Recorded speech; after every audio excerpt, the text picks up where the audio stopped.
बहुत ही ਸਤਿਕਾਰਯੋਗ ਹਾਜ਼ਰੀਨ, ਆਓ ਸਭ ਤੋਂ ਪਹਿਲਾਂ ਗੁਰਦੇਵ ਪਾਤਸ਼ਾਹ ਦੀ ਬਖਸ਼ਿਸ਼ ਪਵਿੱਤਰ ਫਤਿਹ ਬੁਲੰਦ ਕਰੀਏ। ਪਿਆਰ ਸਹਿਤ ਆਖਣਾ ਜੀ ਵਾਹਿਗੁਰੂ ਜੀ ਕਾ ਖਾਲਸਾ, ਵਾਹਿਗੁਰੂ ਜੀ ਕੀ ਫਤਿਹ।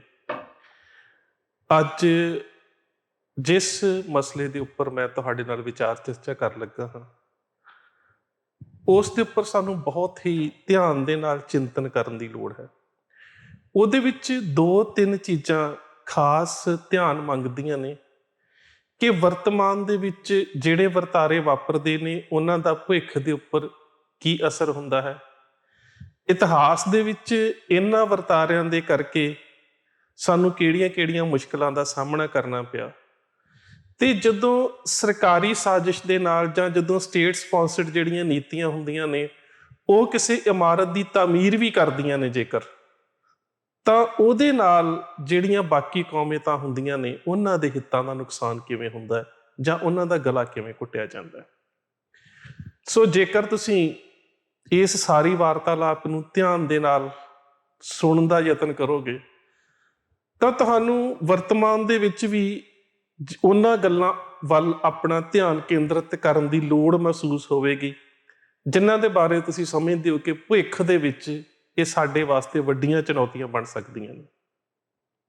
ਪਿੱਛੇ ਜੇ ਸ੍ਰੀ ਦਰਬਾਰ ਸਾਹਿਬ ਪਰਿਸਰ ਦੇ ਵਿੱਚ ਜਾਂ ਉਹਦੇ ਆਲੇ ਦੁਆਲੇ ਕੁਝ ਇਮਾਰਤ ਸਾਜੀ ਦਾ ਕੰਮ ਚੱਲ ਰਿਹਾ ਸੀ, ਤੇ ਉਦੋਂ ਇਹ ਗੱਲ ਅਖਬਾਰ ਦੇ ਵਿੱਚ ਆਈ ਸੀ ਕਿ ਜਿਹੜੀਆਂ ਉੱਥੇ ਇੱਟਾਂ ਵਰਤੀਆਂ ਜਾ ਰਹੀਆਂ ਨੇ ਉਹਨਾਂ ਇੱਟਾਂ ਦੇ ਉੱਪਰ ਇੱਕ ਵਿਸ਼ੇਸ਼ ਦੇਵਤੇ ਦਾ ਨਾਮ ਲਿਖਿਆ ਹੋਇਆ।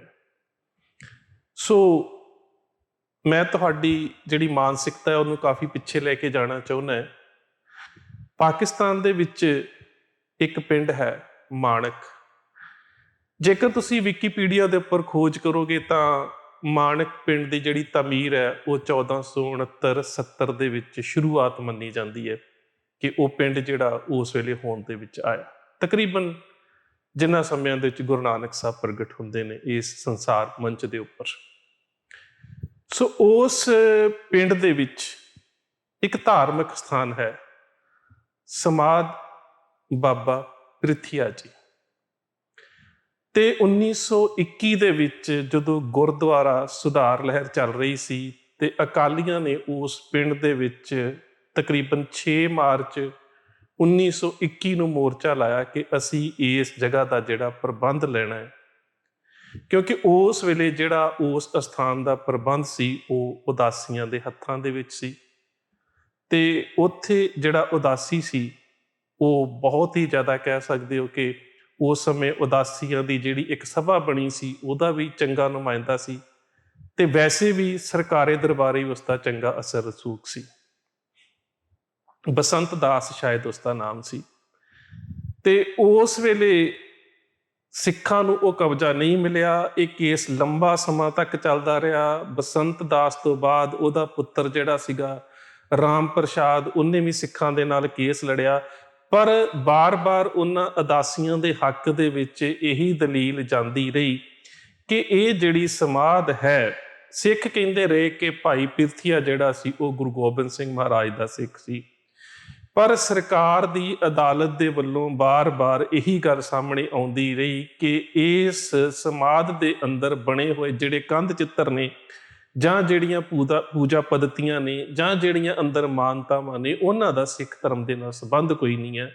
ਬਾਰ-ਬਾਰ ਫੈਸਲਿਆਂ ਦੇ ਵਿੱਚ ਇਹ ਗੱਲ ਆਉਂਦੀ ਰਹੀ ਕਿ ਗੁਰੂ ਗੋਬਿੰਦ ਸਿੰਘ ਮਹਾਰਾਜ ਤਾਂ ਗੁਰੂ ਗ੍ਰੰਥ ਸਾਹਿਬ ਮਹਾਰਾਜ ਨੂੰ ਗੁਰਤਾ ਗੱਦੀ ਦੇ ਕੇ ਗਏ ਨੇ, ਉਹਨਾਂ ਨੇ ਵੇਦਾਂ ਦੀ, ਸ਼ਸਤਰਾਂ ਦੀ ਜਾਂ ਫਿਰ ਪੁਰਾਣਾਂ ਦੇ ਵਿੱਚ ਆਈਆਂ ਜਿਹੜੀਆਂ ਕਹਾਣੀਆਂ ਇਹਨਾਂ ਕੰਧ ਚਿੱਤਰਾਂ ਦੇ ਉੱਪਰ ਜਿਹੜੀਆਂ ਬਣੀਆਂ ਹੋਈਆਂ ਨੇ ਜਾਂ ਜਿਹੜੀਆਂ ਆਕ੍ਰਿਤੀਆਂ ਜਿਹੜੀਆਂ ਨੇ ਉਹ ਕਲਾ ਦੇ ਰੂਪ 'ਚ ਬਣੀਆਂ ਹੋਈਆਂ ਨੇ, ਉਹਨਾਂ ਨੂੰ ਤਾਂ ਸਿੱਖ ਧਰਮ ਮਾਨਤਾ ਹੀ ਨਹੀਂ ਦਿੰਦਾ। ਤੇ ਇਹ ਗੁਰੂ ਸਾਹਿਬ ਦਾ ਸਿੱਖ ਸੀ ਭਾਈ ਪ੍ਰਿਥੀਆ, ਇਹਦੇ ਉੱਪਰ ਕਿਵੇਂ ਕਲੇਮ ਕੀਤਾ ਜਾ ਸਕਦਾ।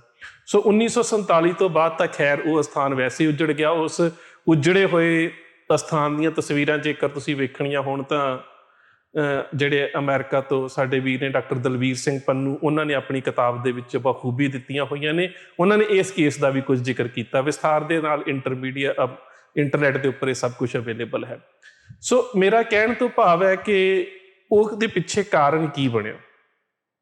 ਕਲਗੀਧਰ ਪਾਤਸ਼ਾਹ ਸਾਹਿਬ ਸ੍ਰੀ ਗੁਰੂ ਗੋਬਿੰਦ ਸਿੰਘ ਮਹਾਰਾਜ ਜਿਸ ਵੇਲੇ ਦਮਦਮਾ ਸਾਹਿਬ ਸਨ ਤੇ ਇੱਕ ਸਿੱਖ ਭਾਈ ਪਿਰਥੀ ਆ ਕੇ ਕਲਗੀਧਰ ਪਾਤਸ਼ਾਹ ਗੁਰੂ ਗੋਬਿੰਦ ਸਿੰਘ ਮਹਾਰਾਜ ਦੇ ਨਤਮਸਤਕ ਹੁੰਦਾ ਹੈ, ਆਸ਼ੀਰਵਾਦ ਲੈਂਦਾ ਹੈ। ਕਲਗੀਧਰ ਪਾਤਸ਼ਾਹ ਗੁਰੂ ਗੋਬਿੰਦ ਸਿੰਘ ਮਹਾਰਾਜ ਉਸ ਨੂੰ ਆਸ਼ੀਰਵਾਦ ਦੇ ਰੂਪ ਦੇ ਵਿੱਚ ਬਤੌਰ ਸਿਰਪਾਓ ਇੱਕ ਸ਼ਾਲ ਦੀ ਬਖਸ਼ਿਸ਼ ਕਰਦੇ ਨੇ, ਔਰ ਇੱਕ ਕੁਝ ਸਰੋਤਾਂ ਦੇ ਮੁਤਾਬਕ ਬਰਸ਼ਾ ਜਾਂ ਨੇਜਾ, ਕੁਝ ਸਰੋਤਾਂ ਨੇ ਆਸਾ ਡੰਡਾ ਲਿਖਿਆ, ਉਸ ਨੂੰ ਬਖਸ਼ਿਸ਼ ਕਰਦੇ ਨੇ। ਤੇ ਨਾਲ ਹੀ ਕਹਿੰਦੇ ਨੇ ਕਿ ਤੁਸੀਂ ਮਾਝੇ ਦੇ ਇਲਾਕੇ ਦੇ ਵਿੱਚ ਜਾ ਕੇ ਸਿੱਖੀ ਦੀ ਸੇਵਾ ਕਰਨੀ ਹੈ। ਸੋ ਇਹ ਭਾਈ ਪਿਰਥੀਆ ਜੀ ਪਹਿਲਾਂ ਤਾਂ ਮਾਝੇ ਦੇ ਵਿੱਚ ਲੁਪੋ ਕੇ ਆ ਜਾਂਦੇ ਨੇ, ਤੇ ਉਸ ਤੋਂ ਬਾਅਦ ਉਹ ਲਾਹੌਰ ਚਲੇ ਜਾਂਦੇ ਨੇ। ਲਾਹੌਰ ਮੁਜੰਗਾਂ ਦਾ ਮੁਹੱਲਾ ਬੜਾ ਮਸ਼ਹੂਰ ਸੀ, ਜਿੱਥੇ ਜਾ ਕੇ ਉਹ ਕਾਫੀ ਸਮਾਂ ਜਿਹੜੇ ਆ ਉਹ ਗੁਰਸਿੱਖੀ ਦੀ ਸੇਵਾ ਕਰਦੇ ਨੇ, ਲੋਕਾਂ ਨੂੰ ਸਿੱਖੀ ਦੇ ਨਾਲ ਜੋੜਦੇ ਨੇ। ਕਲਗੀਧਰ ਪਾਤਸ਼ਾਹ ਗੁਰੂ ਗੋਬਿੰਦ ਸਿੰਘ ਮਹਾਰਾਜ ਉਹਨਾਂ ਨੂੰ ਇਹ ਵੀ ਕਹਿ ਕੇ ਭੇਜਦੇ ਨੇ ਕਿ ਮਾਝੇ ਦੇ ਵਿੱਚ ਹੀ ਇੱਕ ਹੋਰ ਸੇਵਾ ਕਰ ਰਹੇ ਜਿਹੜੇ ਗੁਰਸਿੱਖ ਨੇ, ਭਾਈ ਫੇਰੂ ਜੀ, ਉਹ ਵੀ ਤੁਹਾਨੂੰ ਜ਼ਰੂਰ ਮਿਲਣਗੇ, ਜਾਂ ਫਿਰ ਤੁਸੀਂ ਕੋਈ ਵੀ ਮਸ਼ਵਰਾ ਕਰਨਾ ਹੋਵੇ ਤੇ ਉਹਨਾਂ ਦੇ ਨਾਲ ਜਿਹੜਾ ਤੁਸੀਂ ਕਰ ਲੈਣਾ। ਸੋ ਬਹੁਤ ਸਮਾਂ ਲਾਹੌਰ ਦੇ ਵਿੱਚ ਇਹਨਾਂ ਨੇ ਸੇਵਾ ਕੀਤੀ। ਜਦੋਂ ਇਹ ਲਾਹੌਰ ਦੇ ਵਿੱਚ ਸੇਵਾ ਕਰ ਰਹੇ ਸੀ ਤਾਂ ਉਹਨਾਂ ਦਿਨਾਂ ਦੇ ਵਿੱਚ ਕਲਾਨੌਰ ਦੇ 2 ਖੱਤਰੀ ਪਰਿਵਾਰ ਦੇ ਵਿੱਚੋਂ ਚੜ੍ਹਦੀ ਜਵਾਨੀ ਦੇ ਵਿੱਚ ਲੜਕੇ, ਉਮਰ ਜਿਨ੍ਹਾਂ ਦੀ 14-15 ਸਾਲ ਜਾਂ 17-18 ਸਾਲ ਕਹੀ ਜਾ ਸਕਦੀ ਹੈ, ਉਹ 2 ਭਰਾ ਜਿਹੜੇ ਨੇ ਉਹ ਲਾਹੌਰ ਦੇ ਵਿੱਚ ਘੂੰਗਣੀਆਂ ਵੇਚਿਆ ਕਰਦੇ ਸੀ। ਸਿੱਖਾਂ ਦਾ ਇਲਾਕਾ ਵੇਖ ਕੇ ਕਿ ਭਾਈ ਪਿਰਥੀਆ ਜੀ ਦੇ ਕੋਲ ਸੰਗਤ ਬਹੁਤ ਬੈਠੀ ਹੋਈ ਸੀ, ਇਹ ਜਿਹੜੇ ਦੋਵੇਂ ਭਰਾ ਸੀ ਇਹ ਘੂੰਗਣੀਆਂ ਵੇਚਦੇ ਹੋਏ ਉੱਥੇ ਆ ਗਏ। ਭਾਈ ਪਿਰਥੀਆ ਜੀ ਨੇ ਕਹਿ ਦਿੱਤਾ ਕਿ ਇਹ ਘੂੰਗਣੀਆਂ ਜਿਹੜੀਆਂ ਸਾਰੀਆਂ ਸਾਨੂੰ ਦੇ ਦਿਓ, ਉਹਨਾਂ ਨੇ ਸਾਰੀਆਂ ਦੇ ਦਿੱਤੀਆਂ। ਭਾਈ ਪਿਰਥੀਆ ਜੀ ਨੇ ਪ੍ਰੀਖਿਆ ਲੈਣ ਵਾਸਤੇ ਕਹਿ ਦਿੱਤਾ ਕਿ ਮਾਇਆ ਵੀ ਕੋਈ ਨਹੀਂ ਦਿੱਤੀ ਜਾਵੇਗੀ। ਉਹਨਾਂ ਦੋਵਾਂ ਭਰਾਵਾਂ ਨੇ ਸਵੀਕਾਰ ਕਰ ਲਈ। ਉਸ ਤੋਂ ਬਾਅਦ ਭਾਈ ਪਿਰਥੀਆ ਜੀ ਨੇ ਕਿਹਾ ਕਿ ਸਾਰੀਆਂ ਘੂੰਗਣੀਆਂ ਸੰਗਤ ਦੇ ਵਿੱਚ ਵੰਡ ਦਿੱਤੀਆਂ ਜਾਣ। ਉਹ ਸੰਗਤ ਦੇ ਵਿੱਚ ਵੰਡ ਦਿੱਤੀਆਂ ਗਈਆਂ ਤੇ ਬੜੇ ਖੁਸ਼ ਹੋ ਕੇ, ਪ੍ਰਸੰਨ ਹੋ ਕੇ ਭਾਈ ਪਿਰਥੀਆ ਜੀ ਨੇ ਕਿਹਾ ਕਿ ਤੁਸੀਂ ਦੋਵੇਂ ਭਰਾ ਜਿਹੜੇ ਆ ਨਾ, ਤੁਸੀਂ ਤਾਂ ਦੀਵਾਨੀਆਂ ਮਾਣੋਗੇ, ਭਾਵ ਕਿ ਤੁਹਾਨੂੰ ਸਰਕਾਰੀ ਦਰਬਾਰੇ ਚੰਗੇ ਅਹੁਦੇ ਮਿਲਣਗੇ। ਵਕਤ ਬੀਤ ਗਿਆ। ਇਹ ਜਿਹੜੇ ਦੋਵੇਂ ਭਰਾ ਸੀ, ਇਹ ਦੋਵੇਂ ਭਰਾ ਜਵਾਨ ਹੋਏ। ਦਲੇਰੇ ਜੰਗ ਅਬਦੁਲ ਸਮਦ ਖਾਨ ਦੇ ਦਰਬਾਰ ਦੇ ਵਿੱਚ ਇਹਨਾਂ ਨੂੰ ਨੌਕਰੀ ਮਿਲ ਗਈ। ਦਲੇਰੇ ਜੰਗ ਅਬਦੁਲ ਸਮਦ ਖਾਨ ਦੀ ਮੌਤ ਤੋਂ ਬਾਅਦ ਉਸ ਦਾ ਬੇਟਾ ਖਾਨ ਬਹਾਦਰ ਜ਼ਕਰੀਆ ਖਾਨ ਬਾਦਸ਼ਾਹਤ ਦੇ ਉੱਪਰ ਜਾਂ ਲਾਹੌਰ ਦੀ ਸੂਬੇਦਾਰੀ ਦੇ ਉੱਪਰ ਬੈਠਾ, ਤਾਂ ਇਹਨਾਂ ਦੋਵਾਂ ਭਰਾਵਾਂ ਨੂੰ ਉਹਦੇ ਕੋਲ ਚੰਗੇ ਅਹੁਦੇ ਮਿਲ ਗਏ। ਔਰ ਇਹਨਾਂ ਦੋਵਾਂ ਭਰਾਵਾਂ ਦੇ ਨਾਂ ਸੀ ਲਖਪਤ ਰਾਏ ਔਰ ਜਸਪਤ ਰਾਏ। ਜ਼ਕਰੀਆ ਖਾਨ ਦੀ ਮੌਤ ਤੋਂ ਬਾਅਦ ਉਹਦੇ ਪੁੱਤਰਾਂ ਦੇ ਵਿੱਚ ਵੀ ਝਗੜਾ ਹੋਇਆ, ਪਰ ਜਿਸ ਵੇਲੇ ਉਸ ਦਾ ਪੁੱਤਰ ਜ਼ਾਹੀਆ ਖਾਨ ਜਿਹੜਾ ਸੀ ਉਹ ਲਾਹੌਰ ਦੀ ਗੱਦੀ ਦੇ ਉੱਪਰ ਬੈਠਾ, ਤਾਂ ਜਿਹੜਾ ਲਖਪਤ ਰਾਏ ਆ ਉਹ ਤਾਂ ਲਾਹੌਰ ਰਿਹਾ, ਤੇ ਇਹ ਜਿਹੜਾ ਜਸਪਤ ਰਾਏ ਆ ਇਸ ਨੂੰ ਏਮਨਾਬਾਦ ਦੇ ਕੋਲ ਦਾ ਜਿਹੜਾ ਇਲਾਕਾ ਸੀ ਉਹ ਸਾਰਾ ਦੇ ਦਿੱਤਾ ਗਿਆ। ਹੁਣ ਕੁਝ ਸਮੇਂ ਬਾਅਦ ਜਿਹੜੇ ਇਹ ਬਾਬਾ ਪਿਰਥੀਆ ਜੀ ਹੈ ਇਹ ਅਕਾਲ ਚਲਾਣਾ ਕਰ ਗਏ, ਤੇ ਇਹਨਾਂ ਦੀ ਜਿਹੜੀ ਸਮਾਧ ਹੈ ਉਹ ਮਾਣਕ ਪਿੰਡ ਦੇ ਵਿੱਚ, ਜਿੱਥੇ ਲਾਹੌਰ ਤੋਂ ਆ ਕੇ ਬਾਅਦ ਦੇ ਵਿੱਚ ਰਹੇ ਤੇ ਜਿੱਥੇ ਇਹ ਲੋਕਾਂ ਦੀ ਸੇਵਾ ਕਰਿਆ ਕਰਦੇ ਸੀ, ਸੋ ਮਾਣਕ ਪਿੰਡ ਦੇ ਵਿੱਚ ਇਹਨਾਂ ਦੀ ਸਮਾਧ ਦੀ ਜਿਹੜੀ ਤਾਮੀਰ ਆ ਉਹ ਲਖਪਤ ਰਾਏ ਤੇ ਜਸਪਤ ਰਾਏ 2 ਭਰਾਵਾਂ ਨੇ ਕਰਾਈ। ਹੁਣ ਉਦੋਂ ਤੱਕ ਉਹ ਸਰਕਾਰ ਦੇ ਨੁਮਾਇੰਦੇ, ਸਰਕਾਰੀ ਨੌਕਰ ਬਣ ਚੁੱਕੇ ਸੀ, ਔਰ ਸਰਕਾਰੀ ਨੌਕਰ ਹੀ ਨਹੀਂ ਸੀ ਬਣ ਚੁੱਕੇ, ਬਲਕਿ ਅਬਦੁਲ ਸਮਦ ਖਾਨ ਤੋਂ ਬਾਅਦ, ਜ਼ਕਰੀਆ ਖਾਨ ਤੋਂ ਬਾਅਦ ਜ਼ਾਹੀਆ ਖਾਨ ਤੱਕ ਸਿੱਖਾਂ ਦੇ ਖਿਲਾਫ ਜਿੰਨੇ ਵੀ ਫਰਮਾਨ ਜਾਰੀ ਹੁੰਦੇ ਸੀ ਉਹ ਸਿੱਖਾਂ ਨੂੰ ਮਾਰਨ ਦੇ ਵਿੱਚ, ਦਬਾਉਣ ਦੇ ਵਿੱਚ ਪੂਰੀ ਤਰ੍ਹਾਂ ਦੇ ਨਾਲ ਵੱਧ ਚੜ੍ਹ ਕੇ ਹਿੱਸਾ ਪਾਉਂਦੇ ਸੀ। ਤਾਂ ਕੁਦਰਤੀ ਉਹਨਾਂ ਦੀ ਮਾਨਸਿਕਤਾ ਜਿਹੜੀ ਸੀ ਉਹ ਸਿੱਖ ਵਿਰੋਧੀ ਸੀ।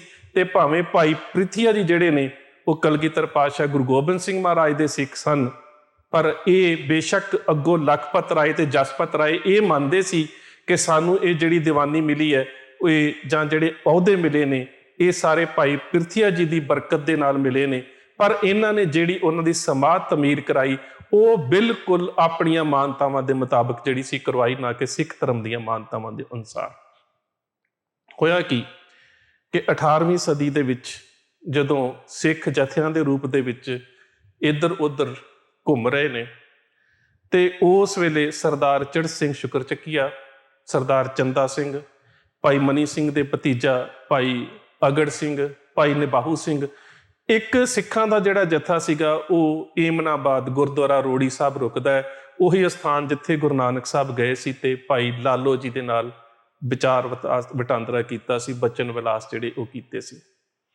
ਸੋ ਜਦੋਂ ਜਸਪਤ ਰਾਏ ਨੂੰ ਇਹ ਪਤਾ ਲੱਗਾ ਕਿ ਮੇਰੇ ਇਲਾਕੇ ਦੇ ਵਿੱਚ ਸਿੱਖਾਂ ਦਾ ਜਥਾ ਆਇਆ ਹੈ, ਤਾਂ ਉਸ ਨੇ ਪਹਿਲਾਂ ਆਪਣੇ ਕੁਝ ਘੋੜਸਵਾਰ ਜਿਹੜੇ ਆ ਉਹ ਸਿੱਖਾਂ ਨੂੰ ਚੇਤਾਵਨੀ ਦੇਣ ਵਾਸਤੇ ਭੇਜੇ। ਤੇ ਸਿੱਖਾਂ ਦੇ ਉਸ ਵੇਲੇ ਦੇ ਜਿਹੜੇ ਜਥੇਦਾਰ ਸੀ ਸਰਦਾਰ ਚੜ੍ਹ ਸਿੰਘ ਹੁਣਾਂ ਨੇ ਬੜੀ ਨਿਮਰਤਾ ਸਹਿਤ ਇੱਕ ਚਿੱਠੀ ਲਿਖੀ ਕਿ ਅਸੀਂ ਕੋਈ ਇਸ ਇਲਾਕੇ ਦੇ ਵਿੱਚ ਲੜਾਈ ਕਰਨ ਵਾਸਤੇ ਨਹੀਂ ਆਏ, ਕਿਸੇ ਜਗ੍ਹਾ ਦੇ ਉੱਪਰ ਕਬਜ਼ਾ ਕਰਨ ਵਾਸਤੇ ਨਹੀਂ ਆਏ, ਬਲਕਿ ਅਸੀਂ ਇੱਕ ਤਾਂ ਗੁਰੂ ਨਾਨਕ ਸਾਹਿਬ ਦਾ ਜਿਹੜਾ ਇਹ ਪਾਵਨ ਚਰਨ ਛੋਹ ਪ੍ਰਾਪਤ ਸਥਾਨ ਹੈ, ਇਸ ਦੇ ਦਰਸ਼ਨ ਕਰਨੇ ਨੇ, ਤੇ ਦਰਸ਼ਨ ਕਰਨ ਤੋਂ ਬਾਅਦ ਅਸੀਂ ਇੱਥੇ ਲੰਗਰ ਛਕਣ ਤੋਂ ਬਾਅਦ ਵਾਪਸ ਚਲੇ ਜਾਣਾ ਹੈ। ਇਹ ਤਕਰੀਬਨ ਵਿਸਾਖੀ 1746 ਦੇ ਕਰੀਬ ਦੀ ਘਟਨਾ ਹੈ। ਪਰ ਜਸਪਤ ਰਾਏ ਨੂੰ ਉਸ ਵੇਲੇ ਹਕੂਮਤ ਦੀ ਜਿਹੜੀ ਆ ਫੌਜਦਾਰੀ ਜਾਂ ਕਹਿ ਸਕਦੇ ਹੋ ਕਿ ਸੂਬੇਦਾਰੀ ਦਾ ਬੜਾ ਨਸ਼ਾ ਸੀ। ਉਸ ਨੇ ਆਪ ਆਪਣੇ ਫੌਜੀ ਸਵਾਰਾਂ ਨੂੰ ਲਿਆ, ਆਪਣੇ ਸਾਰੇ ਸਿਪਾਹੀਆਂ ਨੂੰ ਲਿਆ, ਲਸ਼ਕਰ ਨੂੰ ਲਿਆ, ਤੇ ਜਿੱਥੇ ਭਾਈ ਚੜ੍ਹ ਸਿੰਘ ਹੋਣਾ ਦਾ ਜਥਾ ਏਮਨਾਬਾਦ ਗੁਰਦੁਆਰਾ ਰੋੜੀ ਸਾਹਿਬ ਦੇ ਕੋਲ ਬੈਠਾ ਹੋਇਆ ਸੀ, ਉੱਥੇ ਆ ਕੇ ਉਹਨਾਂ ਨੂੰ ਧਮਕਾਉਣਾ ਜਾਂ ਫਿਰ ਕਹਿ ਸਕਦੇ ਆ ਕਿ ਸਿੱਖ ਧਰਮ ਦੇ ਬਾਰੇ ਅਪਸ਼ਬਦਾਵਲੀ ਵਰਤਣੀ ਸ਼ੁਰੂ ਕਰ ਦਿੱਤੀ। ਜਦੋਂ ਉਸਨੇ ਅਪਸ਼ਬਦਾਵਲੀ ਵਰਤੀ ਤਾਂ ਉਸੇ ਵੇਲੇ ਭਾਈ ਨਿਬਾਹੂ ਸਿੰਘ ਜਿਹੜੇ ਸੀਗੇ ਉਹਨਾਂ ਨੇ ਪਿੱਛੋਂ ਪੂਛ ਦੇ ਰਾਹੀਂ ਹਾਥੀ ਦੇ ਉੱਪਰ ਚੜ੍ਹੇ ਤੇ ਹਾਥੀ ਦੇ ਉੱਪਰ ਬੈਠੇ ਜਸਪਤ ਰਾਏ ਦਾ ਸਿਰ ਵੱਢ ਕੇ ਜਿਹੜਾ ਸੀਗਾ ਉਹ ਜ਼ਮੀਨ ਤੇ ਸੁੱਟ ਦਿੱਤਾ। ਸੋ ਫੌਜਾਂ ਦੇ ਵਿੱਚ ਜਿਹੜੀ ਸੀ ਉਹ ਅਫਰਾ ਤਫਰੀ ਮਚ ਗਈ। ਤੇ ਉਸ ਵੇਲੇ ਸਰਦਾਰ ਚੜ੍ਹ ਸਿੰਘ ਨੇ ਵੀ ਕਿਹਾ ਕਿ ਜੇ ਹੁਣ ਪੰਗਾ ਲੈ ਵੀ ਲਿਆ ਤੇ ਹੁਣ ਕਿਸੇ ਨੂੰ ਸੁੱਕਾ ਨਾ ਜਾਣ ਦਿਓ। ਸੋ ਸਿੰਘਾਂ ਨੇ ਜਿਹੜੇ ਸੀਗੇ ਉਹ ਕਾਫੀ ਸਾਰੇ ਵੈਰੀ ਜਿਹੜੇ ਸੀ ਉਹ ਮੌਕੇ ਦੇ ਉੱਪਰ ਸੋਧ ਦਿੱਤੇ। ਇਹਦਾ ਧੜ ਲੈ ਕੇ ਜਿਹੜਾ ਇਹਦਾ ਪਰਿਵਾਰ ਸੀ ਜਾਂ ਇਹਦੇ ਜਿਹੜੇ ਸਿਪਾਹੀ ਸੀ ਉਹ ਪਰਿਵਾਰ ਤੱਕ ਪਹੁੰਚੇ। ਤੇ ਇਹ ਜਿਹੜਾ ਆਪਣੇ ਇੱਕ ਗੁਆਂਢੀ ਪਿੰਡ ਦੇ ਵਿੱਚ ਇੱਕ ਹੋਰ ਉਦਾਸੀ ਬਾਵੇ ਮਹੰਤ ਸੀ ਜਿਨ੍ਹਾਂ ਨੂੰ ਇਹਨਾਂ ਦਾ ਪਰਿਵਾਰ ਮੰਨਿਆ ਕਰਦਾ ਸੀ, ਉਹ ਸੀ ਬਾਵਾ ਬੱਦੋ ਕੀ ਗਸਾਈਆਂ ਵਾਲੇ ਮਹੰਤ ਕਿਰਪਾ ਦਾਸ। ਸੋ ਜਦੋਂ ਉਹ ਘਰ ਦੇ ਵਿੱਚ ਗਏ ਤਾਂ ਜਿਹੜਾ ਕੁੱਲ ਪੁਰੋਹਿਤ ਸੀ ਉਸਨੇ ਕਹਿ ਦਿੱਤਾ ਕਿ ਲਾਸ਼ ਦੇ ਉੱਪਰ ਸਿਰ ਨਹੀਂ ਹੈ, ਇਸ ਕਰਕੇ ਦੀ ਗਤੀ ਨਹੀਂ ਹੋ ਸਕਦੀ।